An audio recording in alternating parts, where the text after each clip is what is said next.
Hola chicos, ¿cómo están? Un enorme gusto saludarlos en este día ya miércoles, ¿verdad? Estamos a un pasito ya de terminar la semana, entonces un gusto chicos, como siempre, como todos los días que los saludo, espero que se encuentren muy bien ustedes y sus familiares. El día de hoy vamos a dar paso a un nuevo sector de la política social.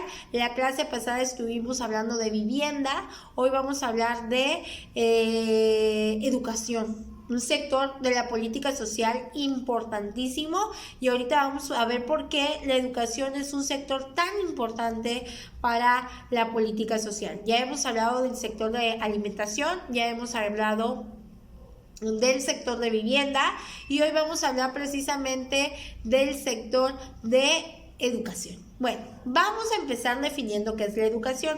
Yo sé que es un término que ustedes ya tienen claro, toda vez que ustedes están pasando actualmente por un proceso de educación y han pasado por ese proceso a lo largo de su formación escolar, desde el preescolar, desde la primaria, desde la secundaria, la prepa y actualmente dentro de la universidad. Sin embargo, vamos a tratar este concepto con la finalidad de tenerlo más claro. Bueno, ¿qué es la educación? La educación es un proceso de formación destinado a desarrollar las capacidades intelectuales, morales, procedimentales y actitudinales, ¿verdad?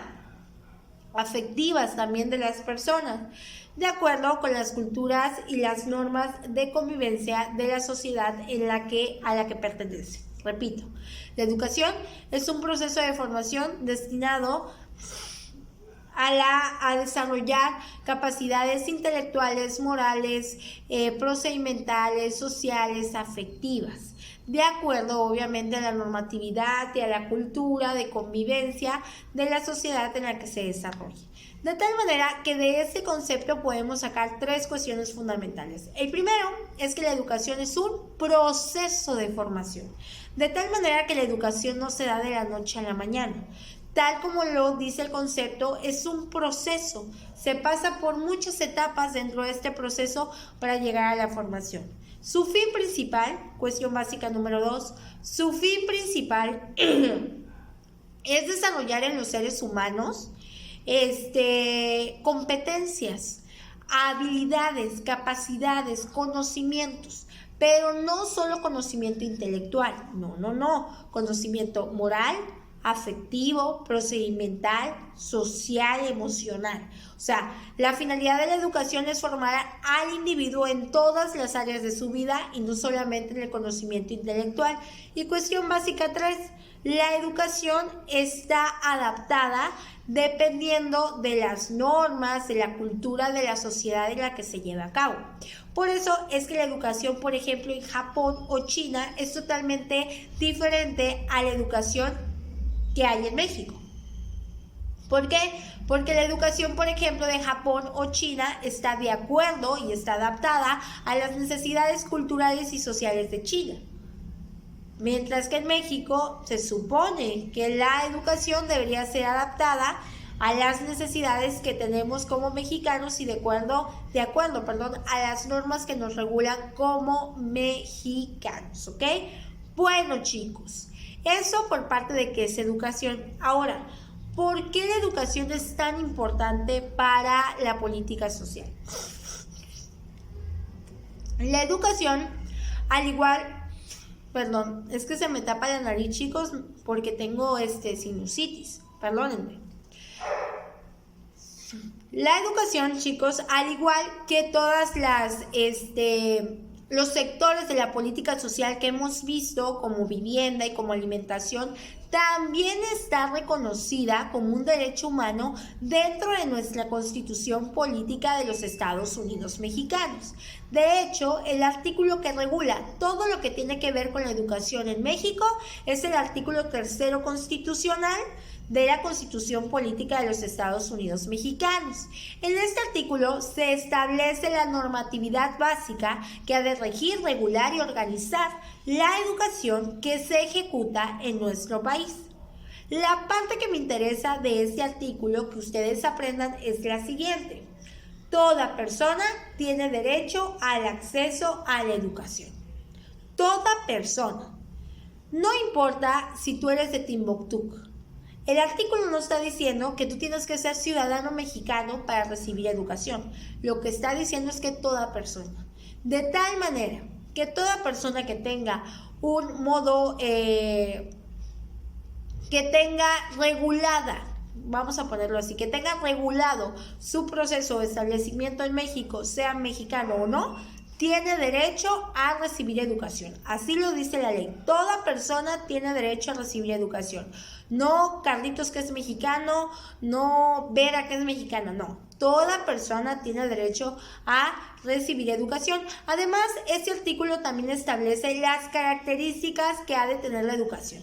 La educación debe ser obligatoria, laica y gratuita. Eso ya lo sabemos. Obligatoria porque hay cierto tipo de niveles hasta que la educación en México es obligatoria. Es necesaria poder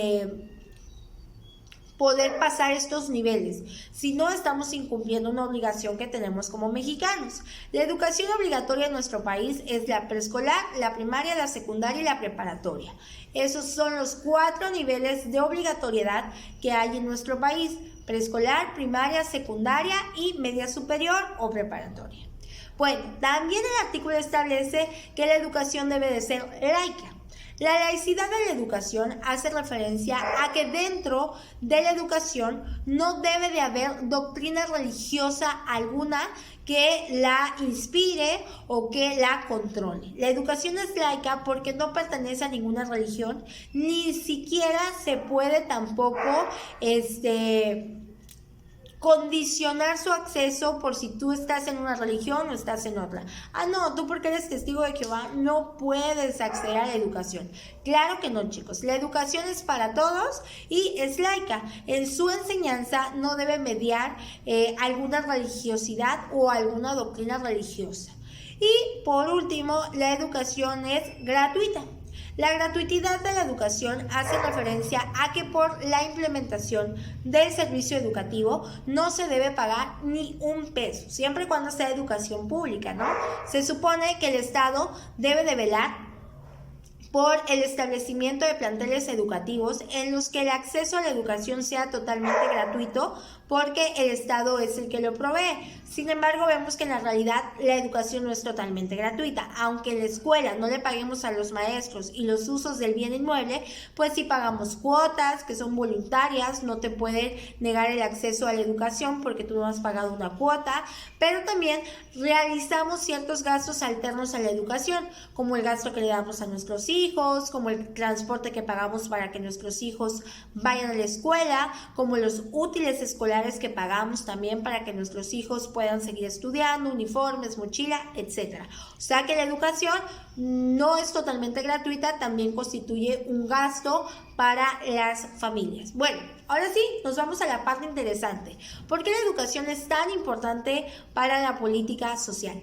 En la realidad, se establecen muchísimas políticas sociales con la finalidad de que todas las personas puedan tener acceso a la educación. Un ejemplo de ello son las becas Benito Juárez, que son una especie de ayuda económica para que los alumnos puedan seguir estudiando. En sexenios anteriores, chicos, quiero decirles que habían muchas más políticas en materia de educación. Habían muchas más políticas para el acceso a la educación. Habían incluso una beca que la convocatoria salía cada año, que te ayudaban a pagar tu colegiatura de una universidad privada en el tiempo de Enrique Peña Nieto. O sea, sí había mucha más beca en materia, mucha más política social, digámoslo así, en materia de educación que lo que hay hoy. Sin embargo, la educación sigue siendo un punto importantísimo para el Estado por lo siguiente. Una persona que es educada contribuye al desarrollo positivo de la sociedad. ¿Por qué? Porque a través de su trabajo, a través de su mano de obra, genera ingresos. ¿Por qué? Porque a través de su actuar dentro de la sociedad, pues genera cambios positivos, genera mejor calidad de vida para ella y para su familia, pero también genera mayores ganancias económicas para el Estado. Entonces, al Estado, un alumnito que no estudia o una persona que no estudia, en lugar de provocarle ganancias económicas, le genera pérdidas económicas, porque será una persona que no va a formar parte del cambio positivo en nuestro país, porque va a ser una persona que no va a generar ingresos y que además habrá que ayudarla a través de las políticas sociales, porque no tiene trabajo, porque no se ha educado, como por ejemplo los ninis, que se le ayudaron a través del programa Jóvenes Construyendo el Futuro, ¿no? Es una derrama económica cada mes para el país. Entonces, al país le cuesta más una persona que no estudia que una persona que se prepara, ¿no? Y que puede y tiene la posibilidad de ser un agente positivo de cambio para el país. De ahí la importancia de la educación, del sector educativo dentro de la política social. Como les decía, había, ¿no?, en sexenios anteriores múltiples políticas sociales en materia educativa. Hoy yo he visto que hay muy poquitas políticas sociales. Vamos a hablar de políticas sociales en la anterioridad. Y ahorita hablamos de las actuales. En la actualidad había una beca que se llamaba Manutención Chiapas, que prácticamente la vino a sustituir las becas Benito Juárez. La Manutención Chiapas era una ayuda, creo, de 4,000 pesos cada semestre. Cada semestre te daban una ayuda de 4,500 pesos. El medio de focalización para tener acceso a esta ayuda de Manutención Chiapas, a esta beca, era precisamente el registro a través de una página de internet, el llenado de un cuestionario socioeconómico y tenías que comprobar gasto de luz, gasto de agua, un comprobante de domicilio, si trabajabas, algún tipo de constancia donde trabajabas, etcétera, ¿no? Las becas de Prospera, que siguen vigentes, esas sí lo hemos visto en clases que siguen vigentes, no recuerdo si tienen el mismo nombre, pero siguen vigentes. Prospera es una ayuda a la familia para alimentación, para beca de sus hijos, para útiles de sus hijos en económico, ¿no? Becas de aprovechamiento y transporte, de estas no he escuchado, chicos. Las becas de aprovechamiento y transporte yo creo que ya no están vigentes. Becas de aprovechamiento eran dirigidas como un estímulo económico a aquellas personas que le echaban muchas ganas al estudio y que por tanto tenían un buen promedio al terminar un año, un semestre, un cuatrimestre, dependiendo de la modalidad en la que esta persona estudiara. Entonces estas becas de aprovechamiento pues se le daban a esas personas que en virtud de su desempeño escolar pues habían tenido un muy buen promedio como estímulo, como premio, digámoslo así, por su buen esfuerzo. Y las becas de transporte se le daban a aquellas personas que en virtud del lugar donde vivían, de virtud de la lejanía de su comunidad, pues necesitaban un transporte para poder acudir, y cuando esas personas no tenían los medios necesarios para poder pagar su transporte, pues emitía esta beca de transporte. Las becas de titulación, esas, chicos, yo aproveché esta beca de titulación. Yo me acuerdo que tuve esa beca de titulación. Tampoco he escuchado que exista en la actualidad, Las becas de titulación, corazones, eran también dirigidos para estudiantes de instituciones públicas que se querían titular. Las becas de titulación hacían o daban una ayuda a estos estudiantes que nos queríamos titular. Creo que era una ayuda de como 5,000 pesos para ayudarte con todos los trámites. La titulación, tanto en pública, tanto en la escuela pública, tanto en la escuela privada, cuesta, chicos, cuesta. En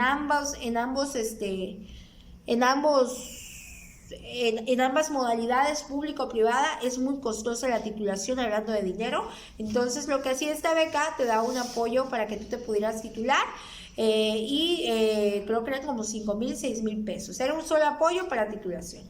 Desayunos escolares, esa sí está vigente a través del DIF o a través de las propias escuelas que tienen una cooperativa. Entonces esa todavía está vigente, la de desayunos escolares.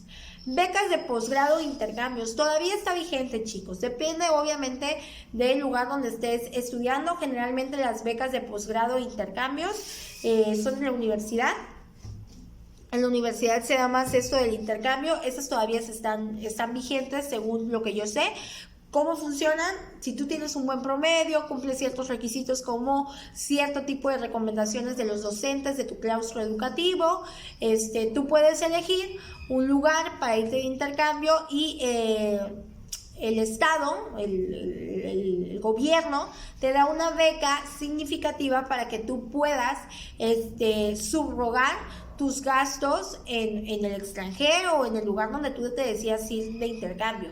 Ahí te puedes ir a Chile, a París, a Gran Bretaña, a España, a Argentina, a Guadalajara. O sea, hay intercambios tanto nacionales como también intercambios internacionales, ¿verdad? Esas son las becas de Colombia, becas de intercambio.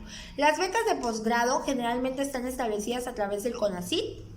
El CONACYT es un organismo que se encarga precisamente de los estudios de posgrado. Las becas de posgrado, chicos, son becas para obtener grados después de la licenciatura, como por ejemplo la maestría, el doctorado, etcétera, etcétera, ¿no? ¿Y cómo funcionan? Pues con el afán de que sigas estudiando, se te otorga una beca para que tú puedas seguir con tu especialización, con tus posgrados, para que puedas seguir más preparado, ¿no? Estas todavía creo que las hay.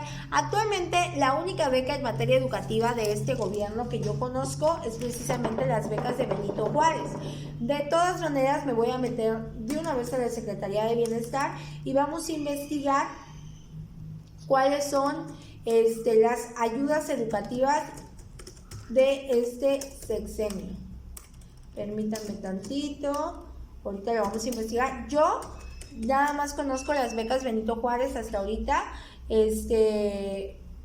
no conozco otros, no, solamente en la página del bienestar social, solo me aparecen las becas de Benito Juárez, no me aparecen becas de estímulo, nada.